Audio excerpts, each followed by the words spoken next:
Not much is known about Henry Woodward. In fact, even his date of birth remains a mystery. But is he deserving of this lack of recognition? As a Canadian medical student in the 1870s, Woodward, along with a hotel doorman by the name of Matthew Evans, successfully designed, built, and patented an electric light, the likes of which had never been seen before. However, due to problems with the funding and production, Woodward's patent was eventually bought by Thomas Edison, who had massive success as many people knew and is often wrongly credited as the inventor of the light bulb.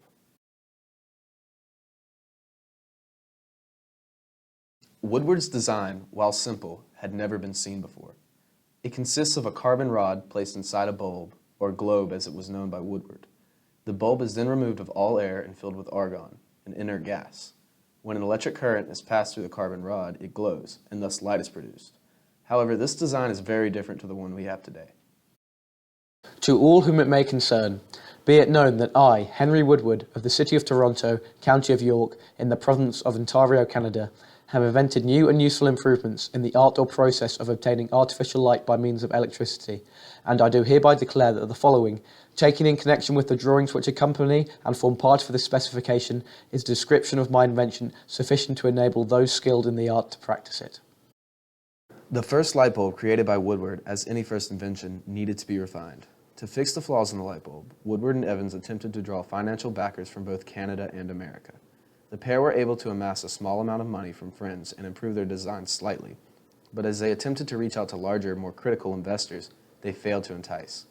As they continued work on the light bulb using the small amount of cash they garnered, Woodward believed that America would have more risk-taking investors that would invest in the light bulb, while Evans decided to stay in Canada. The decision led to Woodward filing for the U.S. patent alone.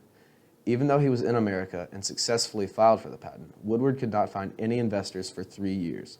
But eventually, a man by the name of Thomas Alva Edison became interested in the electric light. Thomas Alva Edison was a successful man far before his purchasing of Woodward's patent and his invention of the light bulb. Edison began life as a telegraph worker for a train station and quickly learned more and more about technology. Edison worked hours and hours in his personal workshop and was able to create the phonograph, an early record player.